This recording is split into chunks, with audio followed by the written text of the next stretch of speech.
नमस्कार दोस्तों, ये कहानी है एक लड़की आकांक्षा खुद में सिमटी हुई दुल्हन बनी सेज पर पिया के इंतजार में घड़ियां गिन रही थी।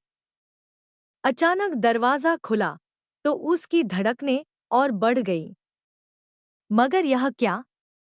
अनिकेत अंदर आया। दूल्हे के भारी भरकम कपड़े बदल नाइट सूट पहनकर बोला, आप भी थक गई होंगी। प्लीज कपड़े बदल कर सो जाएं। मुझे भी सुबह ऑफिस जाना है। आकांक्षा का सिर फूलों और जूड़े से पहले ही भारी हो रहा था। यह सुनकर और झटका लगा, पर कहीं राहत की सांस भी ली। अपने सूटकेस से खूबसूरत नाइटी निकालकर पहनी और फिर वह भी बिस्तर पर एक तरफ लुढ़क गई। अजीब थी सुहाग सेज।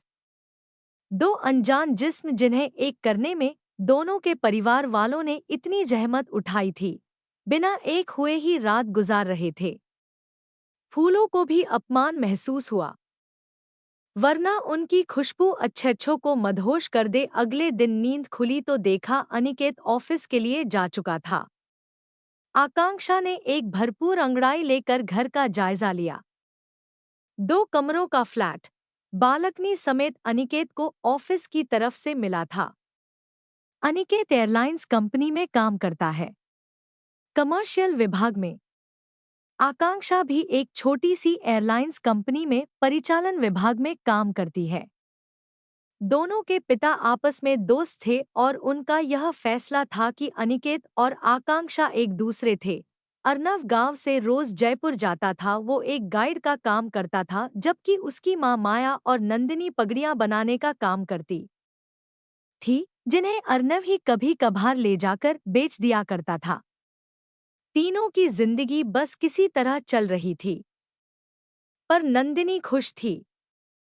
पर कहते हैं ना कि रुके हुए पानी में कोई पत्थर मार दे तो धार दूर तक बनती है। वही हुआ नंदिनी के भी साथ। उसका सपना कुछ कर दिखाने का और इस गांव से बाहर निकलने का उस समय कुलबुलाने लगा, जब उसकी सहेली कविता ने उसे मिस जयपुर के कंपटीशन के बारे में बताया, जो कि जयपुर के एक आर्ट गैलरी में काम करती थी। और माँ को इस प्रतियोगिता के बारे में बताना भी खतरे से खाली नहीं था। माँ को ये सब बिल्कुल भी पसंद नहीं था।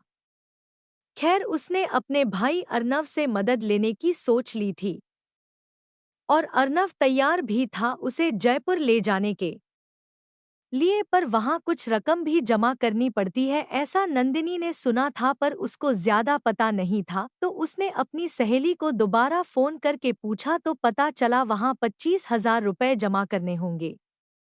नंदिनी को लगा उसका सपना टूट जाएगा, पर एक भाई के होते बहन के सपने अधूरे रह जाए, ये हो नहीं सकता।